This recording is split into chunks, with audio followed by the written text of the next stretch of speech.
Well, what's going on YouTube? JT is Reborn here, and welcome back to another edition of After the Movie. So if you didn't see my last video, I talked about the first Omen. Well, after that, I ended up having like a double, actually kind of like sort of triple feature, because I fell asleep and then I ended up watching another movie afterwards. So you're going to see like two other videos back to back. But after watching the first Omen, I ended up watching this movie called Immaculate, which is the title of this video. And then Abigail will be the title of the next after the movie. So, but I'm recording them back to back. Didn't get around to recording them yesterday. I figured, I got a little bit of time right here while I'm out and about. Let's talk about Abigail. Let's talk about Immaculate. I'm going to do them two separate videos because why not? But yes, so after watching the first Omen, I ended up watching Immaculate starring Sydney Sweeney.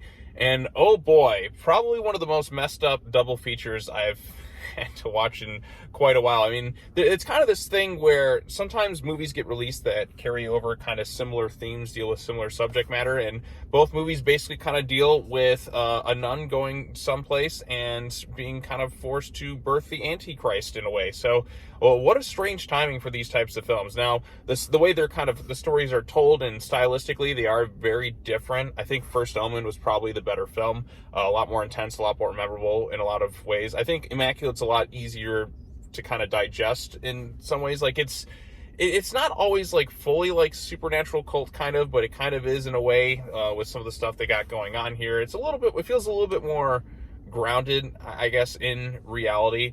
And the opening, I think, in Immaculate is also quite intense as well. It kind of gains that tension, and you do definitely feel like the character is more isolated in Immaculate than you would in First Omen. But again, like they're kind of similar movies. It's kind of something like Deep Impact in Armageddon, or a volcano in Dante's Peak, or White House Down and Olympus Has Fallen. Sometimes movies that come out around the same time deal with similar things, and this is kind of one of those instances. So about nuns kind of being forced to birth the Antichrist. But First Omen I thought was a little bit more effective, which you can check out my video on that one. But Immaculate I thought was actually pretty decent as well. So this one stars Sydney Sweeney. This is a horror film by Neon. It's definitely more isolated. So basically she is this American nun who goes to live in this convent in Italy, and then somehow she is kind of giving a miraculous birth to something, and then they start looking at her as kind of like this Mary-like figure, and there's some very sinister stuff going on at this covenant. Like, not everything is all what it's chalked up to be, and the people involved are trying to birth something like immaculate and kind of divine. And I don't know if I should get fully into spoilers at this point, but what works about this movie is Sydney Sweeney's performance. I thought she does a pretty good job with the material. You see her pregnancy actually kind of develop over the course of like the whole cycle, whereas in First Omen it's kind of almost an instant kind of thing, and it's a little bit more grotesque. This one's a little bit more over the time, but you see her kind of wondering, like, how can I possibly give birth if I haven't, hopped on one foot and do the bad thing, haven't done any sort of shagging whatsoever. And it's kind of like, oh, it's a miracle. But then you find out kind of the insane reasoning for like how it all kind of comes to play. And I was just sitting there like, wait, what?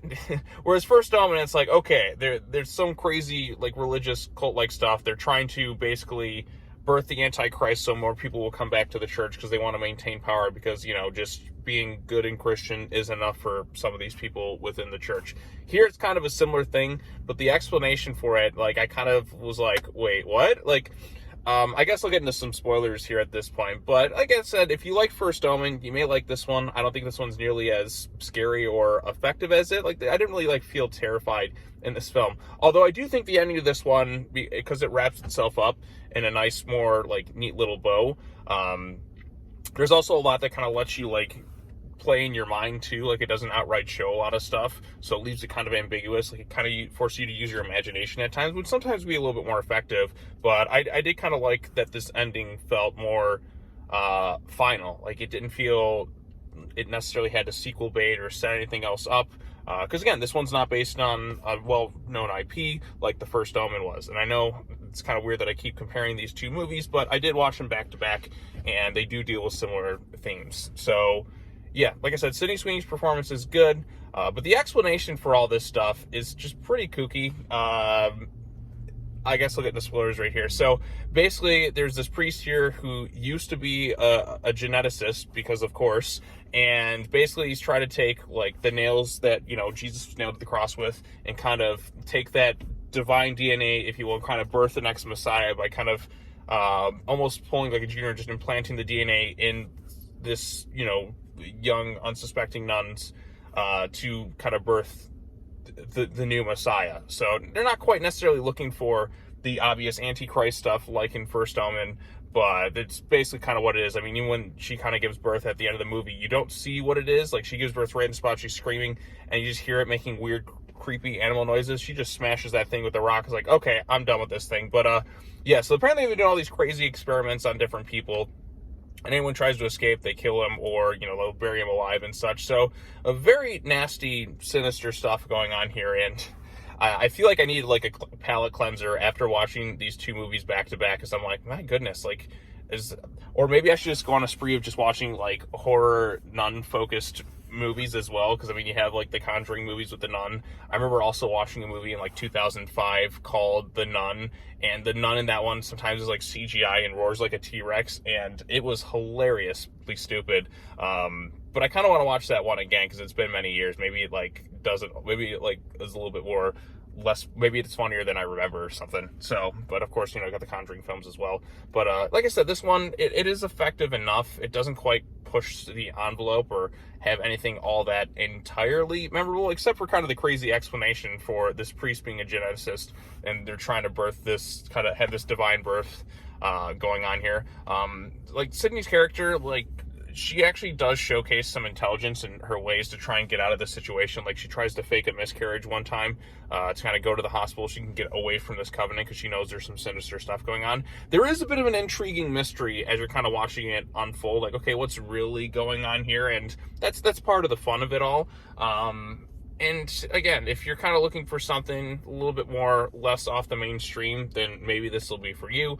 It didn't really quite pack the scares. And again, having this movie, having both these other two films kind of come out simultaneously and watching them back to back, you can figure out which one I think it works more than the other one. Although I think the ending of this one, because it's not forced to set up any sequels or anything like that, is a little bit more concise, and it's kind of abrupt, but it wraps itself up fully. You don't need to tell any more stories with it, whereas the other one kind of sequel baits itself. Yes, it has to lead into, you know, the original film, but also leaves the door open to kind of tell its own new set of storylines in that continuity. So Immaculate, I think it worked okay enough. It's not something I'm necessarily going to remember and by the end of the year probably, but like I said, Sydney Sweeney is good in it, and there's a little bit of body horror involved. Not quite as memorable as First Omen, but if you want something that's not quite as heavy as that one, then maybe you'll enjoy this one a little bit more. I can see some people enjoying this one more than, you know, First Omen, but as it stands, I think it's, you know, a fine horror movie.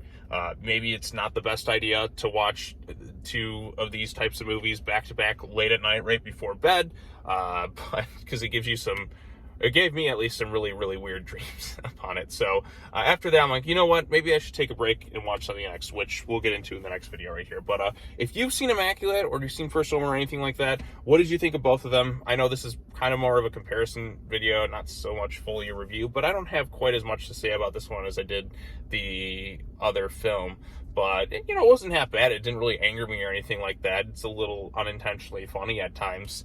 But it's not something that's going to really leave much of a lasting impact on me. I thought it was totally fine. So, yeah, there you go. If you have any thoughts on the movie, any thoughts on the other film, post them down below. I'd be curious to know what everyone else thinks of it. So, not a bad film by any stretch of the means. Like I said, it's totally fine. But it's not going to be one that I'm going to quite remember years from now. So, but I did like Sydney Sweeney's performance. So, there you go. All right, well, that's all I have to say. As always, take care now. Bye-bye then. I'll see you all in the next video, which will be posted pretty much after this as I talk about Abigail. And I do have some stuff to say about that one. So, peace out.